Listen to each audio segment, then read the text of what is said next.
How many chances do you give a narcissist? 1, 2, 200, 500? What's it actually look like? So many times, if you're watching this, you've probably already given your toxic, narcissistic person multiple chances. Like he said to you multiple times, I'm going to change, I'm going to get better, and you haven't seen it happen. You've thought, well, maybe this will get better, maybe it'll change, maybe it'll get better, maybe it'll happen, and it hasn't. How many chances are you going to give him? You see, a toxic narcissist will continue to lead you on, making you think that change will happen. And as a result, you'll continue trying and you'll continue thinking, and you'll continue like selling yourself short, being like, well, maybe if I stay a little bit longer, it'll be okay. The problem is, it's typically not. I've worked with several different clients that have been stuck in toxic relationships for years. And it's taken us at times several months to be able to break them free because of the sole fact that they've been used to staying stuck. They've been used to it. It's been something that makes them think, well, I just need to give him one more chance. I just need to let him try one more time. Now he actually needs me. Now he needs my support. Otherwise, he can't do it. I need you to understand, if the narcissist is trying to change for you, it'll never last. It'll never work. If you have to sit there and hold his hand while he's going through the difficult times just to get him to work, just to get him to do the work, just to get him to show up and change, it will never work long term. Because you're not his mother. And you're not his savior. You're the person that's supposed to lead your life. And if he doesn't want to grow and develop, then he doesn't need to be in your life. You see, narcissists oftentimes will sell you a future and sell you a version of reality using what we typically call future faking. And with future faking is the whole concept of saying something is going to happen down the road when he has no intention of it happening. So he's like here, and he's like, hey, the version of me right here that's bad, I'll just write it this way, that's bad, this person is going to turn good. Okay. Now, in this moment, he doesn't realize, or in this moment, oftentimes they do realize actually, but he doesn't realize the amount of the cost that it's going to take him to actually go from one to another. There's going to be a heavy cost to pay in order for him to actually change who he actually is. There's a piece where he has to show up honest. There's a piece where he has to show up vulnerable. Like he has to be able to work on this every single day, which is the whole piece of consistency. Now, the hard part here is he's like, hey, I'm just trying to tell you that this is who I'm going to be. Like, I'm just going to be this good guy. But when he starts saying, oh, this is actually going to cost me something, like I'm actually going to be affected by this, nope, we're not doing this. Okay, but a narcissist will continue to sell you on a version of reality that he thinks you want in order to keep you stuck, in order to keep you around. Now, sometimes the future faking is also just looking ahead and being like, hey, in the future, we're going to have this amazing vacation. In the future, we're going to have this awesome house. In the future, we're going to have an insert whatever. Okay. And the future aspect is like, let's focus on anything else in the future, oftentimes to avoid the shit in the present. Okay. Now, there's a piece here where the whole future faking focus is avoidance. Okay? Because he's trying to avoid what's currently going on in the now. You just caught him in something. You just found out that he was cheating. You just caught him on a cell phone with someone else. And you're like, oh, something's actually going on. He's like, oh, but by the way, this is happening.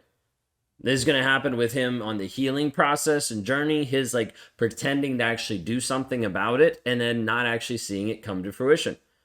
He might be talking about, yes, the vacation, the house. He might be talking about getting into therapy. And then you don't see it happen. This is where it gets so confusing with narcissists because you're like, well, wait a second. He keeps telling me.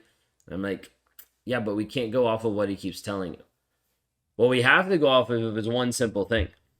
And that simple thing is just called the facts. What are the facts about what he's currently doing? This is the whole thing that if we want to put it in like a biblical essence, it's like let your yes be yes and your no be no. Let's just not have liars and we'll have a lot different relationships going on. And so the problem with this is oftentimes narcissists don't want to deal with the facts. They want to be able to hide in fiction. Now, when he hides in fiction, he's doing these fake promises. Okay? Now, he's telling you one thing, but in reality, it's not actually happening. Okay? So then what he says is different than what he's actually doing, than his actions. So what he's saying is different than his actions. This is where we get into the piece of cognitive dissonance. Okay, cognitive dissonance of like what he says and what he does are completely different. Okay, cognitive dissonance is like, hey, what do you actually believe? When you're looking at his actions, do you believe which thing? Do you believe his actions or do you believe his words? Oftentimes when people are stuck in this limbo land, so you're stuck in the middle of like, what do I believe, this one or this one? Oftentimes people will develop their own version, and this is their own story of what's actually going on. It's not that bad. It's not that big of a deal. There's something different happening here that I haven't actually seen or figured out, and you come up with this own one.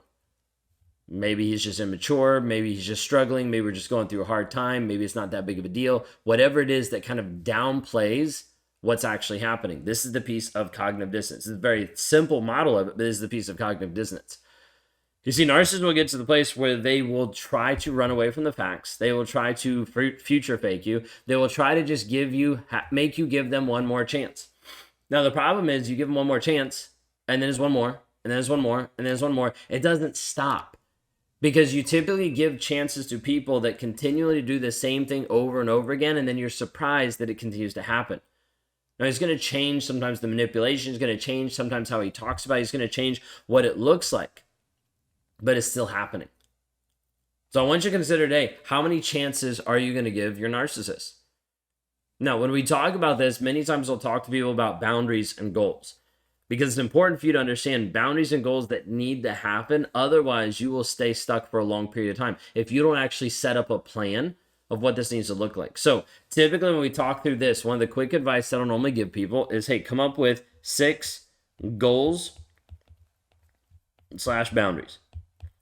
Now, when you do this, I need you to understand they need to be like SMART goals. Okay, so if you don't know what SMART goals are, look them up. But basically, part of it is they need to be time sensitive.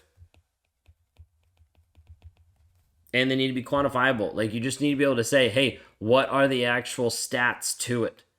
Like, do they have numbers that you can actually associate with the things that are actually happening? And so with this, you're going to come up with 6. And I'm going to list them out like this. You're going to have 1, 2, 3, 4, 5, and 6 goals. These are going to be, let's say, on a time frame. Okay? Of here is now, and here is the future. Now, here's the interesting part. You're going to communicate to him 2 of them. Okay? So these, communicate. Communicate to the toxic guy in your life. These over here, let's put them in a different box. These 3 through 6, you are never going to communicate. Now, why? Because you want to know that it's going to continue moving forward. Here's the thing that's always interesting. Narcissists love checklists. Like, they love a list because then they can go down, they can check it all off. You can be like, well, don't do this, don't do this, don't do this, don't do this, don't do this. And they're like, okay, yeah, check, check, check, check, check. Okay, now I'll go be abusive. Literally, like, this is how it works. And then all of a sudden you're like, I can't believe you're doing this. And he's like, well, I did what you told me to do. Like, I stopped doing that. Like, I stopped cheating with that person, but you didn't say this person. So, like, I'm just going to, and you're going to see the narcissist continue to do checklists and check things off and not continue to move forward. This is why when I bring this up, you need to have it where you communicate to, because you want to see, is he just going through and checking them off? Check, check. He's going to check 2 off and then he's going to stop. Or are you going to see him check the first 2 off and then continue to work forward on the 3rd, 4th, 5th, 6th? Yeah, here's the hard part, because most people are going to be like, but he doesn't know what the 3rd, 4th, 5th, and 6th is. Right. That's for you to know. How is he supposed to know? How can he actually grow and change if I don't tell him? Because it's not your job. And you want to see, is he actually wanting to do this for himself? Is it continuing forward? Let's say, for instance, you can use it kind of like a double. Let's say the first one is, hey, get into therapy. The third one is be in therapy for 6 months. So then it's not really a whole lot different. He checks it off of like, hey, I got into therapy. 2 weeks later, he's like, yep, this therapist is stupid. You're like, that doesn't really meet my criteria of continuous growth and change. So therefore, I'm out. This is the thing, is you can't communicate this to the toxic person because he will just continue to modify it. I had someone where she communicated to him. She was like, if you would have been in therapy for like 6 months, then we would have been able to be together. Like if you actually would have been in therapy, then there might have been a chance.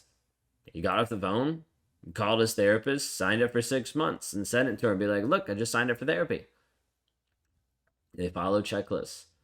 But checklists don't produce change. Internal transformation is what you're looking for. Narcissists will pretend this change all the time to try to get you to give them one more chance. So the question is, how many chances are you going to give a narcissist? How many times is he going to use the same tactics to confuse and abuse you over and over and over again? If I can help provide clarity, please go to claritychallenge.net, where we help liberate people mentally and emotionally from the toxic person and give you clarity and closure about what's actually going on. If you're tired of giving him chances and he keeps abusing it, it's time to get you free today. And go to claritychallenge.net.